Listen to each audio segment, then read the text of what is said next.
오늘 이 새벽 기도의 자리에 나오신 사랑하는 성도님들 환영하고 축복합니다. 다 함께 사도신경을 고백하심으로 새벽 예배를 시작하도록 하겠습니다. 함께 고백하시겠습니다. 전능하사 천지를 만드신 하나님 아버지를 내가 믿사오며 그 외아들 우리 주 예수 그리스도를 믿사오니 이는 성령으로 잉태하사 동정녀 마리아에게 나시고 본디오 빌라도에게 고난을 받으사 십자가에 못 박혀 죽으시고 장사한 지 사흘 만에 죽은 자 가운데서 다시 살아나시며 하늘에 오르사 전능하신 하나님 우편에 앉아 계시다가 저리로서 산 자와 죽은 자를 심판하러 오시리라. 성령을 믿사오며 거룩한 공회와 성도가 서로 교통하는 것과 죄를 사하여 주시는 것과 몸이 다시 사는 것과 영원히 사는 것을 믿사옵나이다. 아멘. 오늘 우리가 함께 은혜 나눌 말씀은 전도서 8장 9절에서 17절 말씀입니다. 이 중에서 14절부터 19절까지만 제가 봉독하여 드리겠습니다. 세상에서 행해지는 헛된 일이 있나니 곧 악인들의 행위에 따라 벌을 받는 의인들도 있고 의인들의 행위에 따라 상을 받는 악인들도 있다는 것이라. 내가 이르노니 이것도 헛되도다.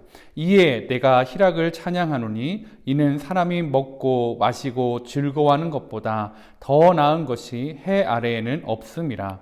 하나님이 사람을 해 아래에서 살게 하신 날 동안 수고하는 일 중에 그러한 일이 그와 함께 있을 것이니라. 내가 마음을 다하여 지혜를 알고자 하며 세상에서 행해지는 일을 보았는데 밤낮으로 자지 못하는 자도 있도다. 또 내가 하나님의 모든 행사를 살펴보니 해 아래에서 행해지는 일을 사람이 능히 알아낼 수 없도다. 사람이 아무리 애써 알아보려고 할지라도 능히 알지 못하나니 비록 지혜자가 아노라 할지라도 능히 알아내지 못하리로다. 아멘. 우리 이방원에 대해서 아마 성도님들은 아실 줄 압니다. 고려의 마지막 충신으로 알려진 정몽주를 설득하기 위해 찾아갔던 사람, 그리고 정몽주를 죽이라고 지시했던 사람, 이방원이었습니다. 그 이방원이 정몽주를 설득하기 위해 지은 시가 하여가라는 시조가 있습니다. 이런들 어떠하리, 저런들 어떠하리, 만수산 드렁치기 얽혀진들 어떠하리, 우리도 이같이 얽혀져 100년까지 누리리라. 무슨 말인가요? 새로운 왕조를 건국하려는 일에 마지막으로 이 방해가 되는 정몽주에게 이방원은 마치 이 나라면 어떻고 저 나라면 어떠하냐, 나라가 중요한 것이 아니라 우리가 서로 얽혀져서 100년 성세를 같이 만들어 보자라고 시를 지어서 권유하고 있는 것입니다.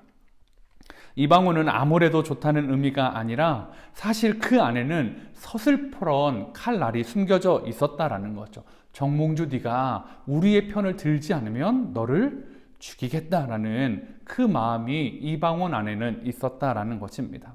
오늘 전도서의 말씀을 보면서 계속해서 이 하여가가 생각이 났습니다.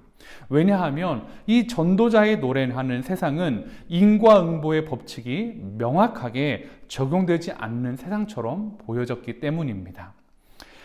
징벌이 속히 실행되지도 않았고요. 그래서 악인들이 100번이나 악을 행하고도 장수하는 복을 누리는 곳이 이 땅이다 라고 전도자는 이야기하고 있습니다.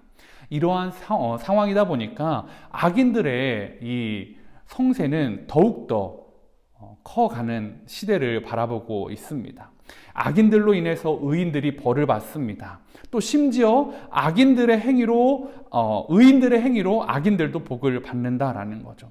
악인들의 행위로 의인들이 벌을 받고 의인들의 행위로 악인들은 복을 받는 세상, 뭔가 모순되지 않습니까? 과연 권성징악, 인과응보의 법칙이 적용되느냐라는 질문에 그것들이 전혀 무의미한, 그것들이 전혀 시행되지 않는 세상을 바라보고 있다라는 거죠. 그래서 전도자는 이 땅을 살아가면서 그저 먹고 마시고 즐거워하며 누리는 삶이 그나마 이 땅에서 나은 삶이다라고 이야기하고 있습니다. 전도서 8장 15절을 제가 세 번역으로 읽어드리겠습니다. 나는 생을 즐기라고 권하고 싶다. 사람에게 먹고 마시고 즐기는 것보다 더 좋은 것이 세상에 없기 때문이다. 그래야 이 세상에서 일하면서 하나님께 허락받은 한평생을 사는 동안에 언제나 기쁨이 사람과 함께 있을 것이다. 전도자의 이런 권면을 들으면서 어떤 생각이 드시나요? 우리가 알던 하나님의 공의, 그리고 또 그것과 충돌되는 것 같아 혹시 혼란스럽지는 않으십니까? 그러면서도 현실의 모습은 전도자가 말한 그 현실의 모습과 너무나 유사하고 비슷하기에 쉽게 대답하지 못하실 것 같습니다. 이처럼 혼란한 세상에서 우리는 어떻게 살아가야 할까요? 정말 전도자가 권면한 것처럼 먹고 즐기고 마시면서 살아가는 것이 최선일까요? 왜 전도자는 이런 삶을 권면하고 있는 것일까요? 왜냐하면 지혜로운 전도자가 포기해도 세상은 부조리하기 때문일 것입니다. 그렇다고 전도자가 추천하는 삶의 방식이 하나님과 세상의 방법이 이러하니 아무렇게나 살아가라, 그냥 즐거움을 탐닉하며 살아가라 라고 권면하는 것도 아닙니다. 전도자는 이 부조리한 세상을 이해하려는 시도를 잠시 멈추라고 하고 있습니다. 전도서 8장 17절을 제가 세 번역으로 읽어드리겠습니다. 하나님이 하시는 모든 일을 두고서 나는 깨달은 바가 있다. 그것은 아무도 이 세상에서 이루어지는 일을 이해할 수는 없다는 것이다. 그 뜻을 찾아보려고 아무리 애를 써도 사람은 그 뜻을 찾지 못한다. 혹 지혜 있는 사람이 안다고 주장할지도 모르지만 그 사람도 정말 그 뜻을 알 수는 없는 것이다. 왜 그럴까요? 왜냐하면 이 세상에 이루어지는 일을 다 이해할 수 없다라는 거죠. 하나님의 뜻을 아무리 찾아도 잘 찾지 못할 때가 있다라는 것을 인정하기 때문입니다.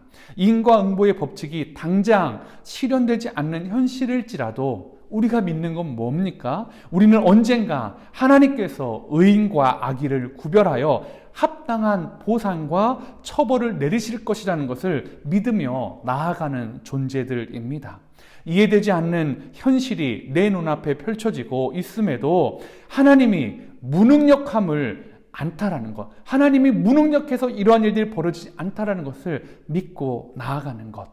다만 우리가 온전히 크신 하나님의 말씀을 깨닫지 못하고 그 크신 하나님의 뜻을 알지 못하는 것이다라는 것을 인정하는 지혜가 우리에게 필요하다라고 지혜자는 말하고 있습니다. 하나님은 우리가 이해할 수 없는 상황 속에 있을 때에도 언제나 우리와 함께 하십니다. 믿으십니까? 욥을 한번 생각해 보십시오. 욥의 이야기를 잘 아실 줄 압니다. 우리가 욥의 이야기의 결론을 알고 있었기에 그렇지 욥 이야기의 결론을 가려지고 욥이 어떠한 방향으로 이야기가 흘러갈지 알 수 없는 상황에서 저와 여러분이 욥의 친구들이었다면 저와 여러분은 욥에게 어떤 권면을 하였을까요? 때로는 판단을 중지하고 하나님을 붙잡는 것이 훨씬 더 현명한 것 같습니다. 그러면 하나님은 상상도 하지 못한 방법으로 우리에게 은혜의 선물을 주시는 분이십니다. 그 은혜의 가장 큰 것이 바로 십자가였습니다. 십자가도 그렇습니다. 우리가 상상하지도 못하는 방법으로 우리에게 가장 귀한 선물을 주신 곳 십자가였습니다. 하나님이 육신을 입으시고 이 땅에 오셔서 하신 일이 십자가에서 온갖 수모와 조롱을 당하시면서 죽으신 것이라는 것이 어떻게 메시아가 할 수 있는 일이라고 상상이나 할 수 있었겠습니까? 어떻게 메시아를 기다린 사람들이 그것을 납득할 수 있었을까요? 아마도 그렇지 않았을 것입니다. 그러나 십자가는 우리가 생각할 수 없는 방법으로 세상의 악을 이기고 하나님의 승리의 장소였으며 우리에게 참된 평강을 선물로 주시는 은혜의 자리였습니다. 그러므로 오늘 저와 여러분이 어떤 마음을 가지고 살아가야 될까요? 하나님의 뜻은 항상 우리가 생각하는지 못하는 그 밖에서 일어날 때가 참 많이 있습니다. 우리가 이해되지 않아도 하나님의 역사는 진행돼 가고 있다라는 거죠. 그러므로 저는 이방원의 하여가가 아니라 정몽주의 단심가를 마음에 새기는 저와 여러분 되시기를 소망합니다. 이 나라도 좋고 저 나라도 좋고 너와 나만 잘 살면 되는 것 아니냐랬던 이방원의 그 시조에 정몽주가 이렇게 단심가로 대꾸를 합니다. 이 몸이 죽고 죽어 100번 고쳐 죽어 백골이 진퇴되어 넋이라도 있고 없고 임량한 일편단심이야 가실 줄이 있으랴. 현실과 세상의 흐름을 도저히 이해할 수 없어도 우리의 삶이 진토가 되어 사라져 버릴 정도가 되어도 심지어 그래서 정신을 차릴 수 없을 정도로 그런 상황을 맞이해서 우리 자체가 우리의 삶을 잃어버린 것 같은 삶을 경험한다 할지라도 뭐라고요? 주님을 향한 일편단심을 잃어버리지 않는 사람. 저는 저와 여러분이 그런 삶을 살았으면 좋겠습니다. 하나님은 나라를 향한 일편단심이 이 땅의 부조리함을 견뎌낼 수 있는 힘을 주기를 저는 소망해 봅니다. 사랑하는 성도 여러분, 여러분의 현실은 어떻습니까? 연말을 준비하는 여러분의 삶을 돌아보면 감사도 많이 있으시겠지만 아마도 이해할 수 없는 많은 고난도 있으리라고 생각이 되어집니다. 오늘 이런들 어떠하리 저런들 어떠하리 세상은 이렇게 악한 사람이 득세하는데 나라고 못할 소냐 나도 이렇게 살아서 그냥 백년성세 누리며 사는 것이 좋지 않냐라고 말씀하지 않기를 바랍니다.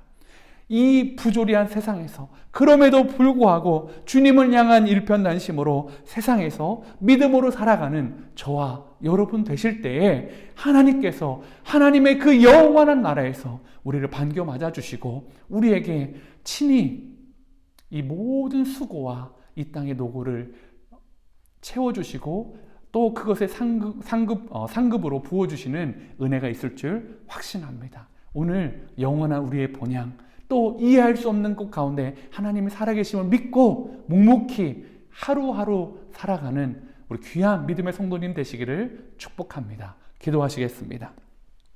하나님 아버지, 오늘 이 땅을 바라보면 참 부조리합니다. 인과응보, 악인이 악의 행위에 대해서 벌을 받는 세상이 아니라 악인이 더 잘 되는 세상입니다. 심지어는 의인의 선한 일로도 악인들은 보응을 받습니다. 하나님, 이 땅을 살아갈 때 우리는 어떻게 살아가야 될까요? 하나님, 이 땅을 살아갈 때 무엇을 붙잡아야 될까요? 하나님, 이해되는 것을 붙잡는 사람들이 아니라 하나님을 붙잡고 살아가는 우리 성도님들 될 수 있도록 인도하여 주시옵소서.